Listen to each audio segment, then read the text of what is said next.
Yo, salam sehat buat kita semua dan selamat datang di Movie System Channel. Kali ini Bang Du akan coba lanjutin alur TBIC sesuai dengan request dari kalian semua. Ya karena chapternya sudah lumayan banyak juga pastinya. Dan semoga kesehatan selalu mengiringi langkah kalian semua. Amin. Sebelum memasuki part 28, alangkah baiknya Bang Du rosing pantun terlebih dahulu. Pantun dari Kak Mancingin. Burung kontul, burung merpati, ku tunggu ini tiap hari aja. Tapi kenapa sih harus burung kontul? Apa nggak ada premis lain apa? Ya ikan lah, ikan tongkol atau apa. Yap, nggak usah pakai lama, kita simak ceritanya. Sedikit mengulas cerita sebelumnya, di mana Bae Soyu tengah bertarung melawan Park Do Jin di sebuah pertarungan yang telah Hejun siapkan. Dan ia pun jelas merasa terkejut dengan beberapa trik aneh yang telah ia lesatkan. Sementara itu, di sisi lain, Direktur Lee kini mulai menegaskan bila proyek Bully in Charge yang Daegun kerjakan kini harus segera dihentikan sesuai dengan seluruh batasan waktu yang telah ia tetapkan. Kenapa ini? Kau tak tersinggung karena telah melihatku telanjang barusan bukan? Lalu menurut Direktur Lee, ini semua hanya untuk sementara sebab sebagian besar dari proyeknya telah Daegun capai sesuai dengan ketentuan persyaratan di dalamnya. Sehingga saat itu Daegun tak perlu lagi khawatir karena ada pun beberapa kompensasi akan segera ia terima secepatnya. Ya, kuharap kau cukup senang dengan keputusan ini. Terlebih kau sudah merasa lelah karena harus terpaksa selalu bertarung bukan? Senang ya. Sebenarnya di awal pengajuan proyek, Daegun cukup merasa gelisah karena harus terus menuruti seluruh keinginan yang direktur miliki, mulai dari mencukur rambut, jenggot, ketiak, maupun beberapa bagian rambut yang lainnya. Ya tentunya Daegun selalu menurut gitu pastinya. Hingga di suatu titik Daegun jelas merasa penasaran seberapa jauh Direktur Lee telah mengamati kehidupan Daegun di beberapa waktu sebelumnya. Satu hal yang pasti, aku tahu kau sebenarnya tak menyukai bertarung bukan? Kemudian menurut Direktur Lee, Daegun ini hanya perlu mengalahkan satu persatu orang penting yang telah ia tandai. Dan adapun saat itu Bae Soyu menjadi sebuah kunci akhir dari seluruh perjalanan proyek yang telah mereka sepakati. Jadi dari seluruh proyek yang kujalani, tinggal satu orang saja yang belum kuselesaikan bukan? Dan ya, jika Anda mau memperpanjang situasi sedikit lebih lama, mungkin aku akan menyelesaikan tak lebih dari beberapa menit saja. Memahami maksud tersebut, Direktur Lee segera menanyakan mengenai sebuah rencana yang Daegun punya. Karena adapun Daegun ini belum pernah bertemu dengan Bae Soyu, maka bagaimana bisa Daegun akan menyelesaikan sebuah pertarungan tanpa komunikasi sebelumnya? Ya dirinya ini tak mengetahui posisi Soyu juga sekarang. Bukankah ini aneh? Anda merencanakan proyek ini dengan menyeluruh, tapi bagaimana bisa Anda sendiri tak mampu menemukan keberadaan murid Anda? Kemudian menurut Daegun, ini semua jelas tak masuk di akal. Bagaimana bisa sebuah proyek yang telah lama berjalan seakan terdapat beberapa masalah yang terus ia sembunyikan? Anda merekrutku untuk bertarung, tapi ya kenapa sekarang? Wah, bertarung ya? Sebentar Daegun, lalu apa sekarang kau mulai tertarik dengan sebuah pertarungan? Mendengar pernyataan tersebut, Daegun terdiam mengamatinya. Ya karena Direktur Lee membuatnya di posisi terdesak pastinya. Sebenarnya di awal proyek Bully in Charge, Daegun selalu menolak. Bahkan sebagai tambahan, dirinya harus menyediakan layanan maupun beberapa kompensasi yang dijanjikan. Namun bagaimana bisa saat ini Kwon Daegun malah memilih bertarung? Tak seperti apapun itu yang sebelumnya. Kalau memang kau ingin bertarung, baiklah, aku memang tak merekomendasikannya. Tapi masih ada satu cara. Di sisi lain, mereka berdua masih terus mengamati pertarungannya, merasa cukup tertarik dengan sebuah pertunjukan menegangkan yang mereka sajikan. Lalu, menurut Pak Kim, pergerakan Dojin ini tak seperti pemula. Ia cukup hebat menggocek bakso USD-nya. Ya, aku sudah memberikan sedikit sentuhan padanya. Apa? Kau hanya dengan sedikit sentuhan dia berubah seperti itu? Kemudian menurut Pak Kim, Pak Kejun ini memang ahli dalam melatih seseorang. Tapi bagaimana bisa dirinya dapat berubah 180 derajat di segenap waktu yang terlalu singkat? Sebenarnya kedatangan pertama Dojin ke lokasi kantor cukup membuat kehebohan. Dirinya ini terlihat sangat bodoh dengan beberapa sikap angkuh yang merepotkan. Bahkan saat itu dirinya memaksa meminta pinjaman untuk dapat kembali bertaruh di beberapa permainan yang ia mainkan. Hingga di suatu titik salah satu dari mereka segera menegaskan jika Pak Dojin harus selalu mengikuti adanya seluruh peraturan penting yang mereka terapkan. Oi, jika aku memang tak bisa semauku di tempat ini, kau juga tak kuizinkan semaumu mengajar bagian kepalaku. Sehingga saat itu sebuah pukulan cepat segera Pak Dojin lesatkan juga menghajar orang tersebut, membuatnya terkapar seketika. Yang mana semua itu menjadi semakin keruh ketika Dojin memilih mengajar mereka semua. Ya, memilih menghancurkan beberapa dari mereka tentunya. Bahkan saat itu kebrutalan tersebut kini malah mulai menggila, membuat mereka semua merasa terkejut tak berdaya. Sial, dia bahkan sampai menggigit hanya untuk memenangkan pertarungan. Tak lama berselang, Hejun berakhir datang menghentikan mereka semua. Terlihat cukup tenang mengamati situasi dan kondisinya. Dan ia pun tak lupa mengingatkan Dojin bila dirinya harus membayar hutang menggunakan seluruh bagian di tubuhnya. Wah, omong kosong macam apa lagi sekarang? Kenapa kau terlalu cabul dan terobsesi dengan tubuhku, ha? Memahami artikulasi tersebut, Pak Hejun segera memerintahkan Pak Dojin menuju ruang pelatihan. Karena Hejun pun merasa cukup kesal dengan adanya statement aneh yang ia lontarkan. Ya, Pak Dojin ini malah berakhir menungging di hadapan Hejun yang telah ia rendahkan. Entah itu naif atau apapun, kendalikanlah dirimu mulai sekarang. Jadi cepatlah pergi sesuai dengan arahanku sebelumnya. Sebenarnya dibalik semua itu, Pak Kim terus mengamati sikap kurang ajar Dojin. Tapi saat itu Hejun memiliki perspektif berbeda, merasa cukup tertarik dengan seluruh sikap aneh yang ia tunjukkan. Kurasa selama ini dia sudah tersesat di jadwal latihan. Jadi sebagai gantinya akan kuberikan pelatihan langsung untuknya nanti. Bukankah menurutmu dia sudah tak tertolong dengan sikapnya? Oi, apa kau pernah mendengar istilah generasi terburuk? Ya, dia mungkin yang paling buruk dari yang pernah kutemukan. Sebenarnya di mata Hejun, Pak Dojin memiliki potensi yang cukup mengagumkan, membuat Pak Kim merasa bingung dengan seluruh perkataan aneh yang terus ia lontarkan. Dan Hejun pun cukup memahami bila dibalik sikap bodohnya, Dojin belum pernah memaksimalkan kemampuan di tubuhnya, mulai dari sisi elastisitas, fleksibilitas, maupun intensitas kekuatan yang mungkin tiada batas. Ia terlihat seperti keseimbangan yang hampir sempurna pastinya. Namun saat itu serangan-serangan Dojin hanya bersifat instan, hanya melesatkan tanpa tujuan, menghamburkan seluruh atribut fisik penting yang ia miliki.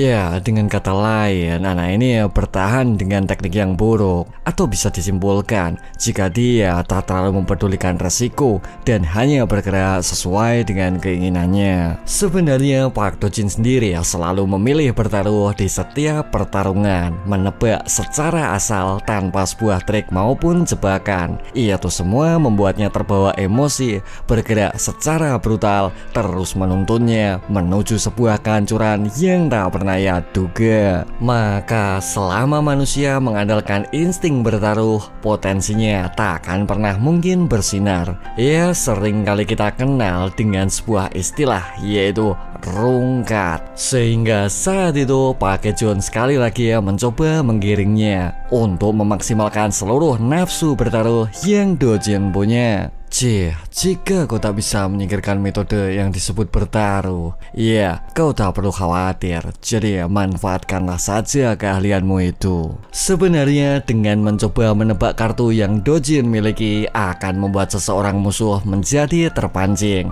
Ia pun cukup merasa yakin dengan sebuah kartu yang Dojin genggam. Dan Dojin pun harus selalu percaya diri dengan seluruh ekspresi yakin yang ia miliki. Kurasa dia hanya harus membuat musuh merasa bingung dan mencoba menebak kartunya. Yang mana itu semua berlaku dalam proses pertarungan. Sebab dari berbagai macam jenis serangan yang Dojin punya, dirinya harus mengiring musuh tersebut menuju suatu pilihan ambigu yang cukup dirasa membingungkan. Ia seakan membuat jebakan dari beberapa macam pilihan pastinya. Karena adapun di antara cara menyerang yang ia lesatkan, Dojin hanya harus memutuskan mungkinkah serangan kali ini hanyalah sebagai pancingan ataukah sebuah serangan asli yang coba ia lesatkan. Maka saat itu Soyuk berakhir terdesak harus tetap mampu bertahan dari beberapa gempuran permainan yang Dojin sajikan. Sehingga itu semua mampu membuat Dojin menguasai permainan, terus membuat musuh terdorong ke dalam sebuah jebakan dari adanya berbagai macam trik kecil yang terus ia mainkan.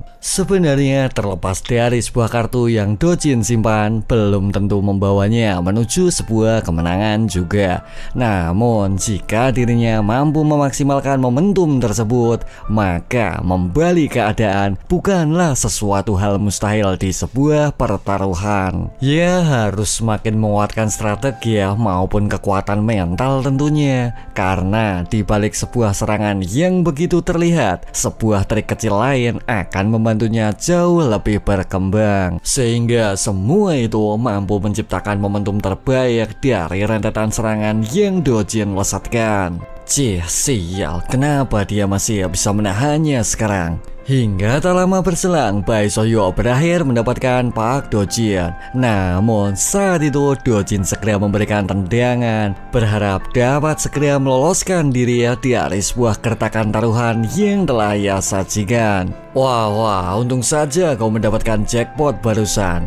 Jika kesempatan kartu terbaik muncul di dalam genggamanku, akan kupastikan kau akan segera hancur di tanganku. Lalu menurut Pak Giem, Pak Kejun ini terlalu jago di dalam melatih seseorang, mampu meningkatkan kemampuan tersebut menjadi jauh lebih intens dan mematikan. Kemudian menurut Hejun, ini semua dirasa belum cukup juga, sebab adanya beberapa serangan cepat telah disuguhkan Bacar sebelumnya. Tapi saat itu Soyuk masih mampu bertahan, berhasil memberikan sebuah serangan counter yang sangat mematikan. Jika yang dia lakukan hanya seperti Bacar, apa hal semacam itu masih mempan pada Soyuk? Dan ketahuilah, aku hanya menambahkan status kemampuan saja pada dirinya. Jika dia mampu bertahan melawan Soyuk sekarang, itu semua berkat sesuatu yang selalu disebut dengan immersion zone. Apa imersi?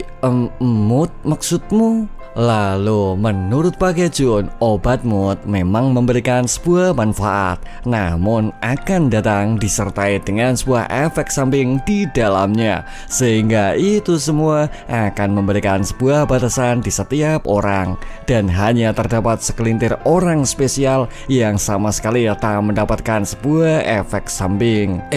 Orang spesial tanpa efek samping? Ya, bukan hanya sekedar imersi buatan, tapi tubuhnya akan mampu melakukan imersi secara alami. Sebenarnya dengan kondisi tubuh yang mampu menyerap obat dengan manfaat penuh akan memunculkan sebuah imersi murni. Karena adapun beberapa efek samping yang terjadi sudah tak menjadi masalah di kondisi fisiknya, sehingga itu semua membuat Pak Dojin mampu lebih berbahaya dari adanya beberapa sampel eksperimen yang telah ia temukan. Sehingga saat itu pertarungan ronde berikutnya sudah berubah menjadi semakin intens, membuat mereka berdua terlihat semakin imbang, meski dapat disimpulkan bila Park Do-jin benarlah merupakan seorang newbie di arena pertarungan bawah tanah. Ia benar-benar memberikan sebuah perubahan signifikan tentunya. Sehingga saat itu Do-jin terus memanfaatkan momentum tersebut, mencoba untuk dapat mendominasi pertarungan dengan terus melancarkan berbagai macam serangan yang cukup membingungkan. Itu semua membuatnya berada di posisi unggul, mampu mendesak Bae So-yu dengan keterampilan baru yang telah ia asah. Sehingga saat itu beberapa serangan akurat berakhir mendarat menghampiri So-yu, membuat dirinya ini harus mampu segera keluar dari adanya teknik pancingan aneh yang terus Do-jin lakukan. Sial, taruhanku kali ini benar-benar lebih gacor dari biasanya. Kuharap reverse bite-nya akan segera datang sebentar lagi. Dalam hati Park Do-jin sendiri harus selalu waspada, mengingat Bae So-yu bukanlah seseorang lawan yang terbilang mudah, dan ia pun selalu menyelesaikan dengan sure bet untuk melakukan sebuah serangan pasti dan cukup mematikan. Ya, karena Bae So-yu sendiri bukan seorang yang gila bertaruh seperti Park Do-jin. Oi, jadi menurutmu mungkinkah So-yu akan kalah hari ini? Tak lama berselang, Park Hae-jun sejenak mengamati situasi, merasa cukup yakin dengan seluruh pengamatan yang ia lakukan. Karena menurut Park Hae-jun, Bae So-yu tak akan bisa dikalahkan dengan kekuatannya yang sekarang. Sehingga tak lama dari situ, sebuah serangan kuat segera mendarat di tubuhnya, membuat Park Do-jin harus terpelanting mundur, menabrak adanya sebuah jaring besi di sekeliling arena. Hingga semua itu membuat Pak Kim jelas kembali merasa bingung bagaimana bisa Park Do-jin yang selalu diunggulkan kini tiba-tiba berakhir hancur tak karuan. Dan ia pun kini menjadi semakin penasaran seberapa jauh kekuatan dari seorang juara yang telah Hae-jun besarkan. Ya ampun, dasar So-yu.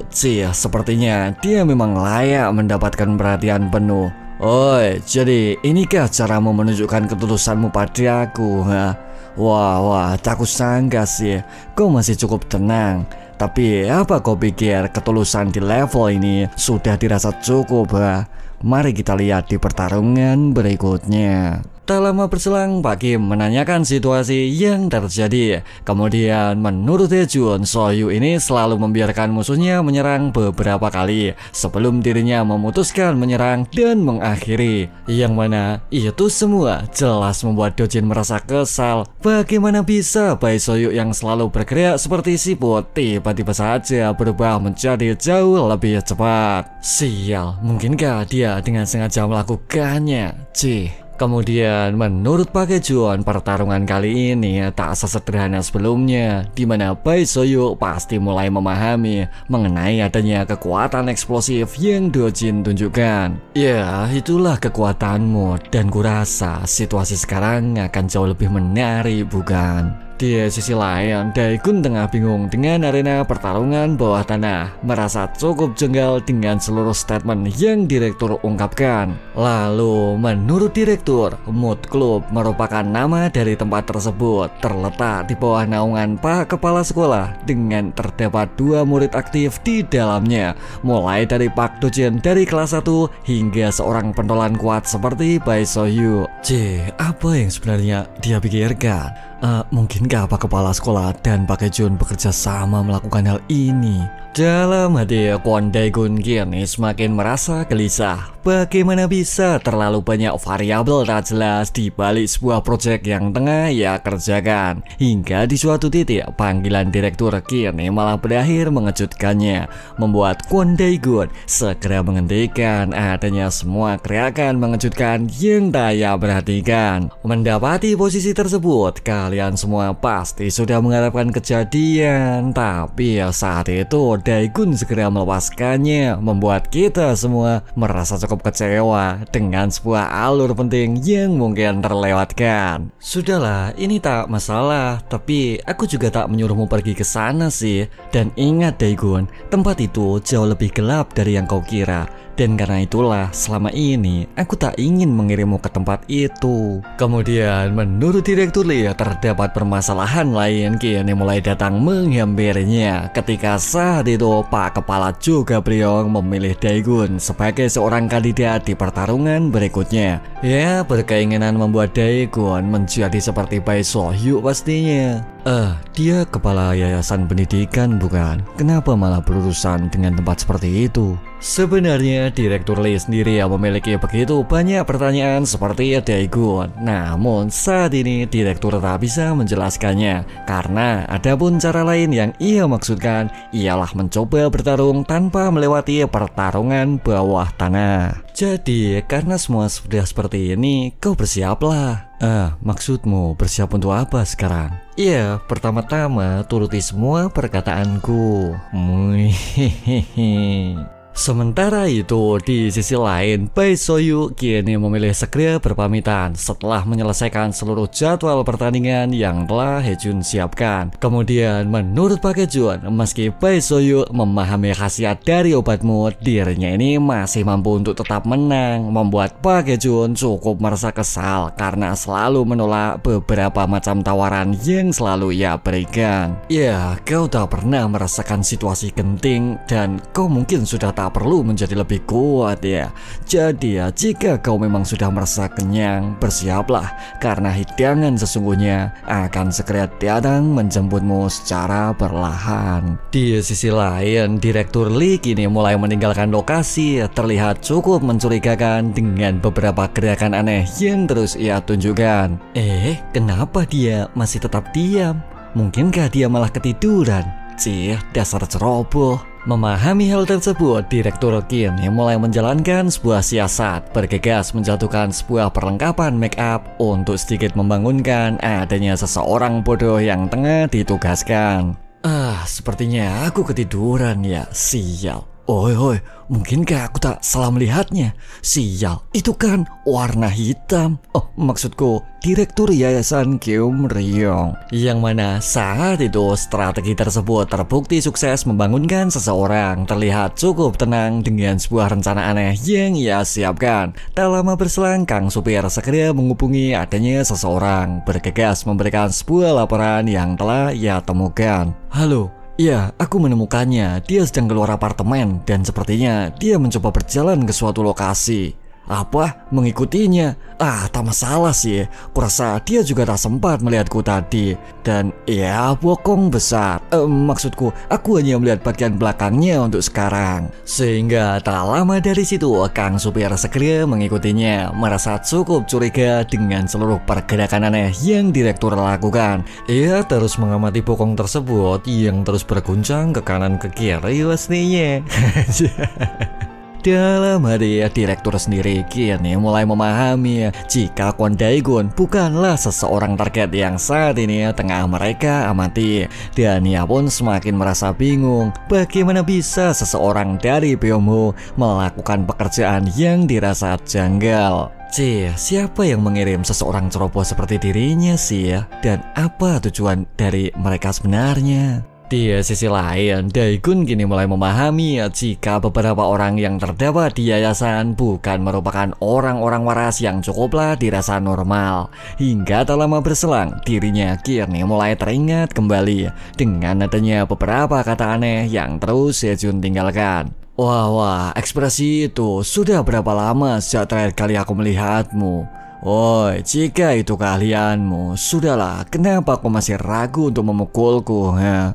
Dalam hati Daegun kini cukup merasa lega karena saat itu dirinya masih mampu menahan adanya emosi yang terus menyelimutinya. Dan ia pun ingin mencoba berubah tak seperti sebelumnya. Sebenarnya saat itu Daegun hampir tak mampu mengendalikan rasa emosi, selalu melakukan beberapa hal ekstrim yang cukuplah berbahaya. Dan ia pun jelas merasa senang dengan adanya sebuah pertempuran yang selalu ia nantikan.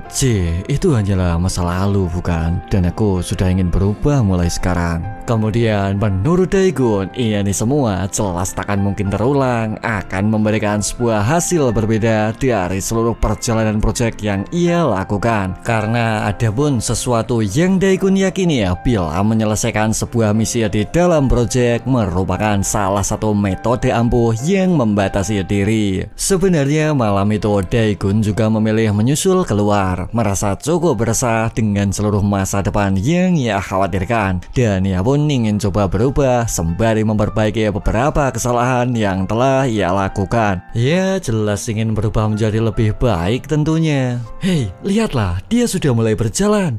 Ya sial, kemana lagi sih dirinya sekarang? Tak lama berselang, mereka berdua segera mengikuti Bae Soyu, dan mereka pun harus tetap berhati-hati sebab di beberapa pengintaian sebelumnya beberapa keributan berakhir pecah seketika. Sehingga saat itu mereka berdua harus tetap waspada, tak ingin mengulang hal serupa ataupun kehilangan seorang target yang mereka incar. Namun apa yang terjadi? Yang mana saat itu Soyu tiba-tiba berlari dengan cukup cepat, membuat mereka berdua sontak merasa resah. Bagaimana bisa Bae Soyu berusaha berlari dari adanya proyek pengintaian yang mereka lakukan? Tapi saat itu Soyu segera keluar dari apotek, terlihat lebih tenang tak seperti sebelumnya. Cih, kita sepertinya sudah salah paham saat lalu. Ya, dan kurasa semua masih di situasi kondusif, Pak, karena sekarang dia pulang melalui rute biasa dan akan terus kami pantau gerak-geriknya. Cih, kenapa harus pakai mengagetkan kita juga? Dasar Soyu brengskai.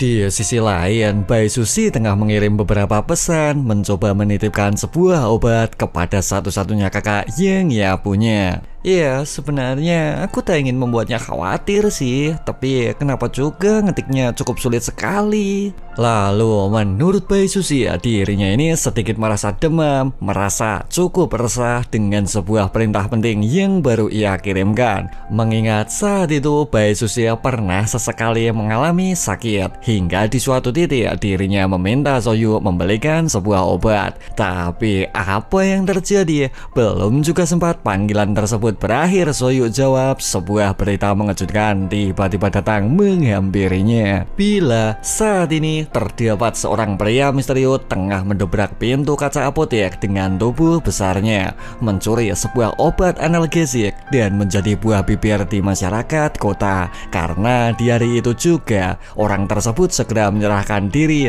dengan adanya sebuah motif jika semua itu ia lakukan demi satu-satunya adik yang ia punya.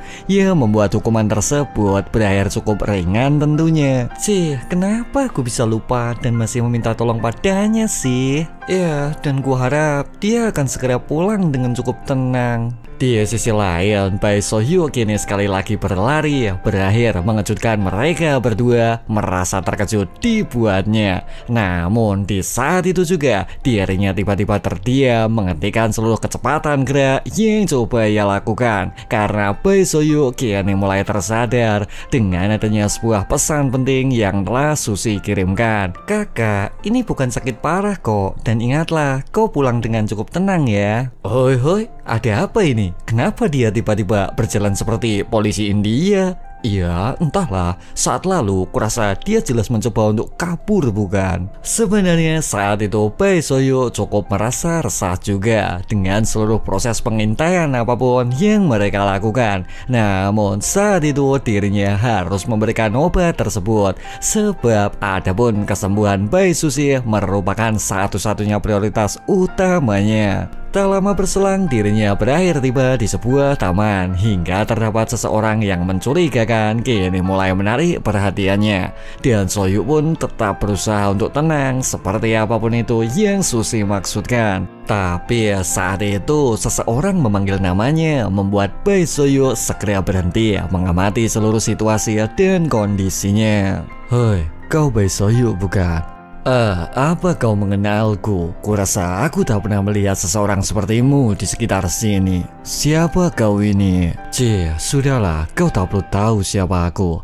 Tapi karena kau benar Bae Soyu, baiklah, akan kita selesaikan juga sekarang. Dan Bams! Yang mana saat itu Daegun bergegas maju memberikan sebuah serangan, membuat Bae Soyu kian segera bertahan dari adanya sebuah serangan kejutan yang ia lesatkan. Bahkan tak berhenti sampai di situ. Yang mana saat itu Daegun sekali lagi memberikan sebuah pukulan, membuat Bae Soyu harus terus menghindar dari adanya beberapa gerakan cepat yang Daegun tunjukkan. Sehingga itu semua membuat Soyu berakhir menjaga jarak sekaligus mengamati situasinya. Bagaimana bisa terdapat seorang kuat lain yang tiba-tiba datang menyerangnya?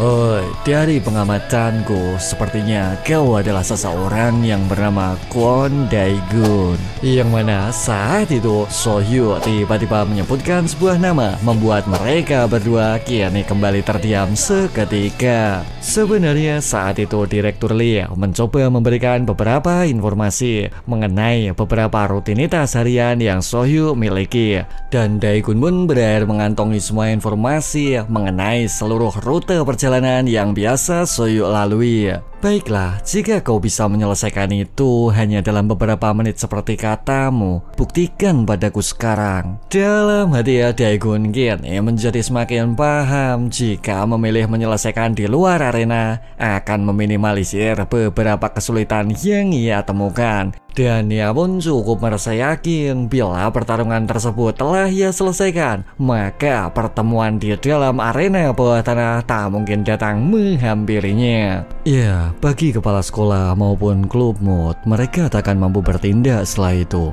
Baiklah, akan coba aku tunggu dia di rute perjalanan pulang. Tak lama berselang, Daegun mulai teringat bila dirinya belum pernah bertemu dengan Bae Sohyu, pemimpin SMA Gyeomryong. Dan ia pun kini merasa ragu, mungkinkah dirinya akan tetap mampu bertemu dengan seseorang yang kini ia targetkan.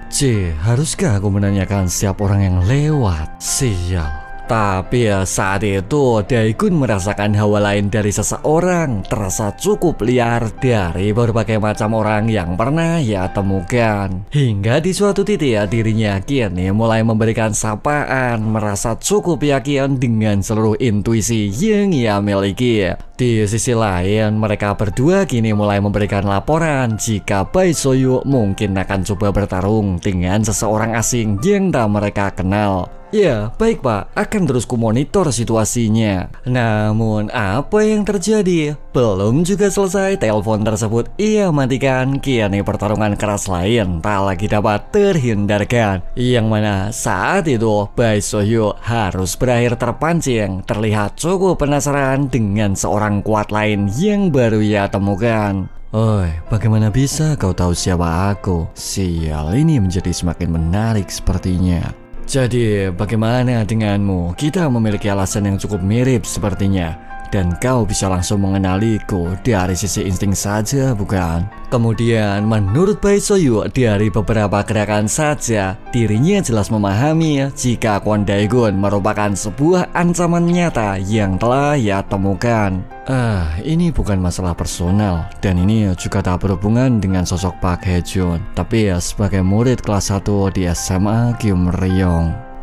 Tantangan penaklukan dan membuktikan yang terkuat. Ya, apapun itu, jika kau ingin melawanku, maka akan kuterima tantangan darimu. Namun, saat itu Sohyu jelas tak bisa berlama-lama karena terdapat sebuah alasan lain yang harus ia prioritaskan. Sehingga saat itu dirinya bersiap menghadapi Daegun, merasa cukup tertantang untuk coba melanggar adanya sebuah pesan penting yang telah Sushi berikan. Maka di saat itu juga sebuah pukulan super cepat tiba-tiba melesat maju menuju Kwon Daegun, membuat dirinya ini harus mulai bersiap untuk menerima sebuah serangan lain yang terus ia lesatkan. Sehingga itu semua membuat mereka berdua mulai bergerak menunjukkan kemampuan saling beradu tinju maupun beberapa teknik cepat yang terus mereka lesatkan, membuat adanya pertarungan tersebut berakhir saling menghindar, saling melesatkan serangan counter singkat antara satu dan lainnya. sana. Dalam hati Daegun kini mulai mengamati situasi. Bagaimana bisa Bae Soyuk menghindar sekaligus menyerang dengan kondisi tubuh yang dirasa besar. Dan ia pun masih terus menekan Daegun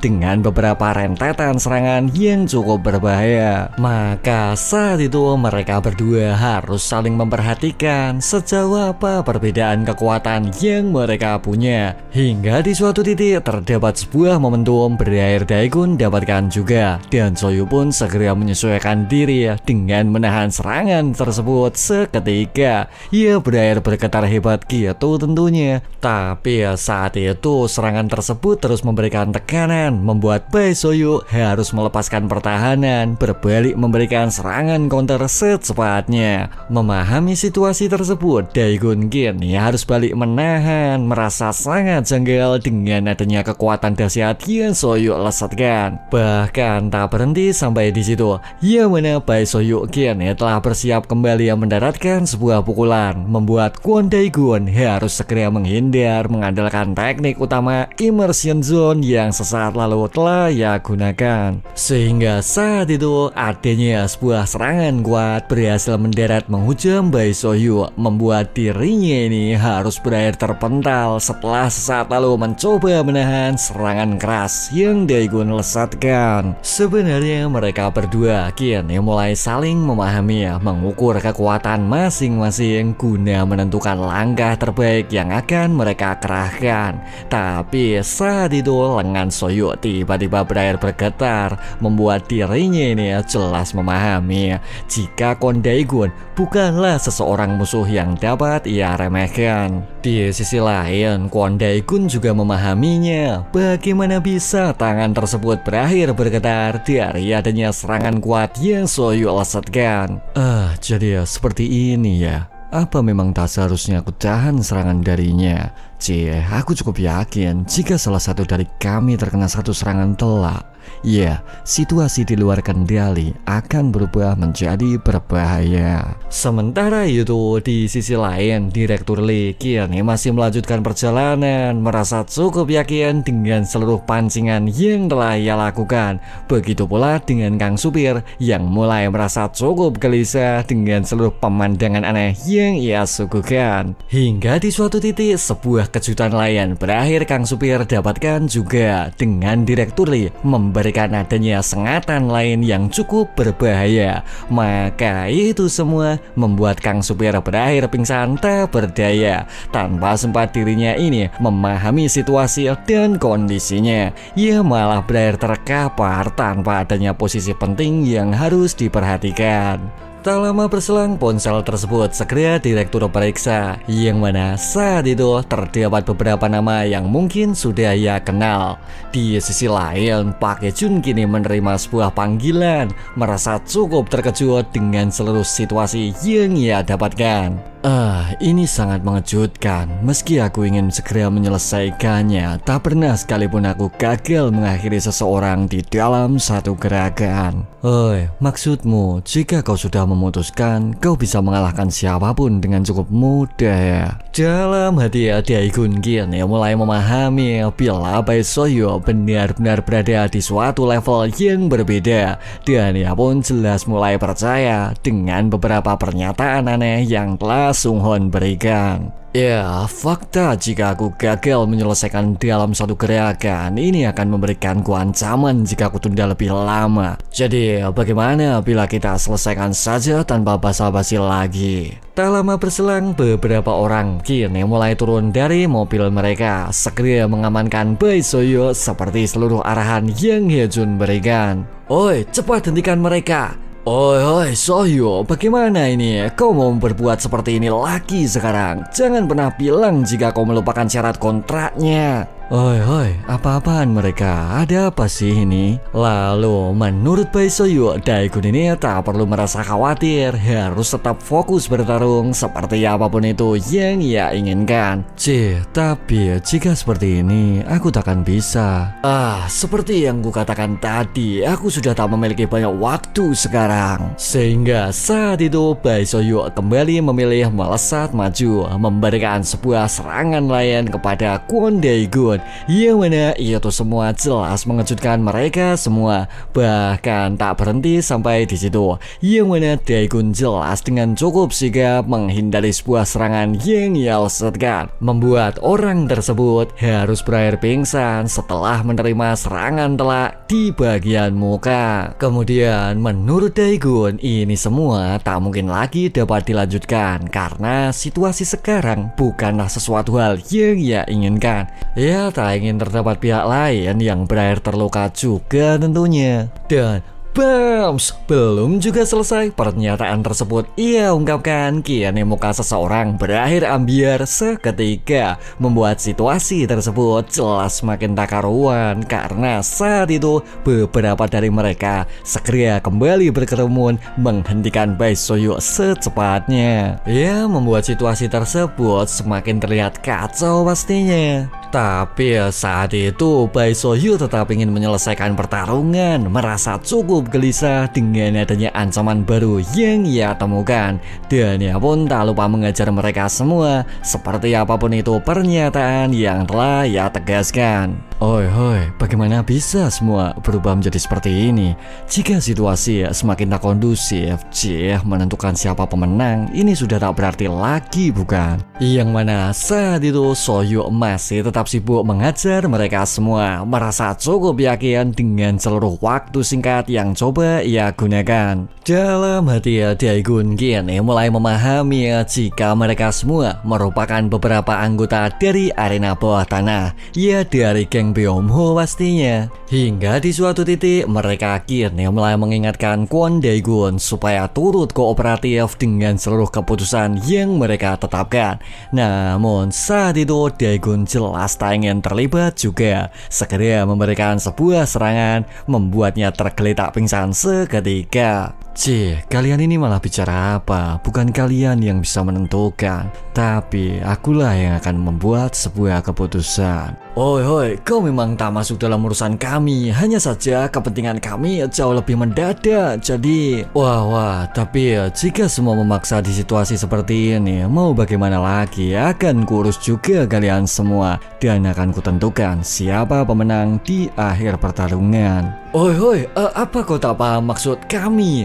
Oi, apa dia juga gila dalam bertarung? Ya, salahkan saja pada Pak Haejun. Sehingga saat itu pertarungan keras tak lagi dapat terhindarkan, di mana mereka berdua mulai menyelesaikan adanya para pengganggu di pertarungan mereka, menghajar mereka semua seperti apapun itu yang mereka suka. Ya, seakan jiwa masa lalu Daegun kini mulai sedikit terpancing pastinya. Hingga di suatu titik bala bantuan mulai berangsur tiba menuju mereka berdua, membuat Bae Soyu jelas merasa gelisah karena adapun Bae Susi telah menanti adanya obat yang sudah ia pesan. Maka saat itu memilih secepat mungkin mengantarkan obat tersebut merupakan prioritas utama yang Soyu punya. Di sisi lain, Bae Susi mulai merasa gelisah, merasa cukup panik dengan beberapa keterlambatan waktu yang Soyu tunjukkan. Dan dia pun sama sekali tak mendapatkan respon dari beberapa kali panggilan yang telah ia lakukan. Apa yang dia lakuin sekarang sih? Apa dia ngelakuin hal-hal aneh lagi? Sementara itu mereka semua kini mulai berakhir mengepung Bae Soyu, mengunci dengan mengandalkan jumlah, mengerahkan seluruh kekuatan yang mereka punya. Tapi saat itu Soyu berusaha meloloskan diri, bergegas menghancurkan formasi mereka, meluncur menuju Kwon Daegun secepatnya. Yang mana saat itu Daegun jelas merasa penasaran juga, bagaimana bisa Soyu berada di kondisi imersi tak seperti apapun itu sebelumnya. Sehingga itu semua membuat Kwon Daegun harus segera pergi menghindar, harus tetap berhati-hati dari seluruh gerakan cepat yang Soyu miliki. Namun apa yang terjadi? Yang mana obat tersebut segera Soyu genggam, melesat pergi sejauh mungkin meninggalkan Daegun secepatnya. Karena adapun Bae Susi pasti sudah merasa khawatir karena Bae Soyu sudah terlalu lama menghabiskan banyak waktu di perjalanan pulang membelikan obat. Di sisi lain, Daikun kini malah merasa bingung bagaimana bisa kepribadian Bai Soyu tiba-tiba berubah seketika. Ia memilih pergi berlari meninggalkan pertarungan tersebut pastinya. Hingga tak lama berselang, sebuah mobil kembali hadir dengan menarik perhatian mereka. Yang mana saat itu seseorang segera keluar memberikan kata-kata sambutan. Dan adapun orang tersebut tak lain adalah Park Hae-jun. Oi, apa yang kau lakukan? Mungkinkah kau kambuh dari penyakit lamamu? Sial, aku sudah pernah menegaskan bukan? Siapa bilang kau boleh bertarung sesuka hatimu? Yang mana saat itu Park Hae-jun hadir mengejutkan Kwon Dae-gun. Sebuah pertemuan tersebut sama sekali tak pernah ia rencanakan. Dan sampai di sini dulu guys alur cerita The Bully in Charge di part 28. Bila kalian tertarik bisa simak cerita selanjutnya. Dan ciao.